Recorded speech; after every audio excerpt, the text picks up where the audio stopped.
ఏమండి బాగున్నారా? మన YouTube friends and family members అందరూ కుశలమేనా? మీరందరూ చాలా చాలా బాగుండాలని మనస్ఫూర్తిగా కోరుకుంటూ ఈరోజు వీడియో ఏంటంటే, ఈ మొక్కలు చూసారా? ఇవేంటో అండి, గుర్తుపట్టారా ఎవరైనా? చూసారు దీని మీద కృష్ణ పాదాలు అంటారు కదా, మీకు పాము మీద ఉంటాయి కదండి, ఆ పాదాలు అన్నమాట ఇవి. అంటే మీకు అర్థమైపోయి ఉంటుంది ఈ మొక్కే దేనికి సంబంధించిందో.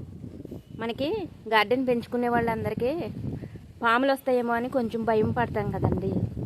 అలా భయపడే వాళ్ళందరికీ ఇది ఒక మంచి మొక్క అనమాట. దీన్ని నల్లేసర అంటారండి.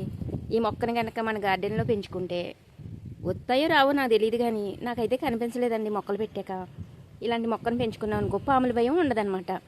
మాకు అసలే ఇదంతా చేదరగా ఉంటుందండి. చూసారా, ఇదంతా గార్డెనింగ్ ఉపయోగించుకునే ప్లేస్ అనమాట. అక్కడక్కడ మొక్కలు ఇగోండి, ఇలా బకెట్లోను తొట్టుల్లోనూ పెట్టాను కదా మొక్కలు. ఇవిగో ఇవన్నీ కొంచెం చేదరగా ఉండి వర్షం పడితే కింద పచ్చగడ్డి వచ్చేస్తుంది ఎక్కువ. ఈ గడ్డిలో మరి ఏముంటాయో తెలియదు కదా, అందుకని చెప్పి ఆ నల్లేసరి మొక్కలు తీసుకొచ్చి పెట్టానండి నేను. ఇప్పుడు ఈ గడ్డి అంతా పీకాలన్నమాట. వర్షం పడింది కదండి, కొంచెం మెత్తగా ఉండి వచ్చేస్తుంది లాగేస్తే.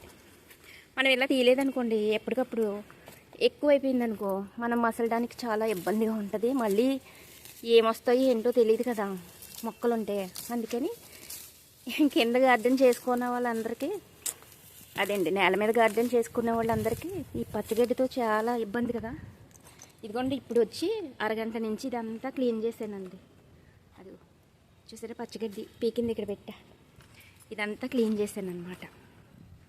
ఎండ వచ్చేసిందండి, అయినా కొంచెము తీసేసి అప్పుడు అటువైపు వెళ్ళిపోతా. ఏదో 4 మొక్కలు పెట్టుకుని కూరగాయలు పెంచుకుందాం కదా అనుకుంటే, చూసారా మనకి ఈ మొక్కలకి ఎక్కలేని పెట్స్ అయ్యానండి. పెట్సా ఏమో, అదేనండి. చూసారా పురుగులు ఎన్ని రకాలు వస్తున్నాయో. ఇవిగో వీటికి ఇప్పుడు ఏం కొడతానంటే చెప్తానండి మీకు. బాగా ఎదిగింది కదా మొక్క. ఇదిగో పువ్వులు వేస్తాయి, కాయలు వస్తాయి అనేటప్పటికి సరిగ్గా ఎలా ఉన్నదో చూడండి. ఇదంతా వీటన్నిటికి ఇప్పుడు మందు తెచ్చానండి, కొడతా. అదేంటో చెప్తా. దానికి మందు కొడతానని చెప్పాను కదండి. ఈ వాటర్లో ఏమేసాను తెలుసా? బకెట్లో సగం వాటర్ అండి, ఒక మూతడేమో నీమాయిల్, ఒక గుప్పుడేమో వంట సోడా, ₹1 షాంపూ ప్యాకెట్ ఉంటుంది కదా, ఆ ప్యాకెట్ 3 వేసి వాటర్లో బాగా కలిపేసానండి. ఈ నీళ్ళు మనం ఈ వంగ మొక్కలకి, ఇదిగోండి ఈ పాదులకి మనం ఇలా కల్లాపు కిందన్నా కొట్టేయచ్చు, లేదంటే స్ప్రే చేసుకోవచ్చు అండి. స్ప్రే బాటిల్ వేసుకొని స్ప్రే చేసుకోవచ్చు అనమాట. దీనివల్ల ఇలాంటి పురుగులు అవి రాకుండా ఉంటాయంట. అందుకని కొడుతున్నానండి. ఇప్పుడు ఈ నీళ్ళు ఉన్నాయి కదా, ఈ మొక్కలన్నిటికి కల్లాపు కింద చల్లేసి, ముఖ్యంగా వంగ మొక్కలకి అండి బాబు. చూసారా గజ్జాలు వచ్చినాకులు వచ్చినట్టు తినేస్తున్నాయి అనమాట. వీటి కోసం ఒకసారి వేసేస్తానండి. ఈసారి ఎంతంత వేసానో ఎలా వేసానో మీకు నేను కనిపించి వీడియో చేసి పెడతాను, ఓకేనా? ఇప్పుడు నేను ఇలా కల్లాపు కింద వేసేస్తున్నాను అనమాట.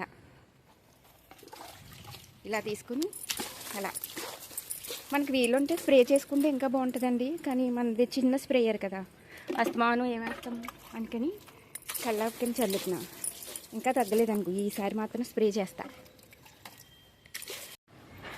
ఇదిగోండి పెద్ద సైజు కాకరపాదు, అంటే పెట్టలేదు, విత్తనాలు పడి దానికి అదే వచ్చిందండి, చెట్టు ఎక్కిందనమాట. కాయలు ఎప్పటికి వస్తాయి, ఇంకా పూత రాలేదు, కాయలు ఎప్పటికి వస్తాయో తెలీదు. ఇదిగోండి సగం లెక్క బాగు చేసా. ఇవన్నీ వంగ మొక్కలు పెట్టానండి. వీటికే ఇప్పుడు మందు కొట్టాను అనమాట. ఇక్కడి నుంచి అక్కడ దాకా బాగు చేసాను. ఇదంతా గడ్డి పీకేసి శుభ్రం చేశానండి. 2 గంటలు టైం పట్టిందండి ఇక్కడ.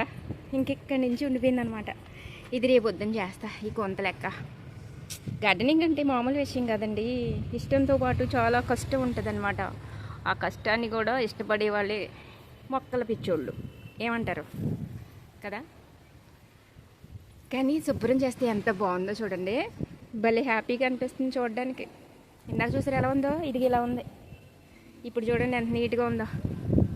ఎంతసేపు కష్టపడ్డాను అంటారు ఎంత నీట్గా చేయడానికి.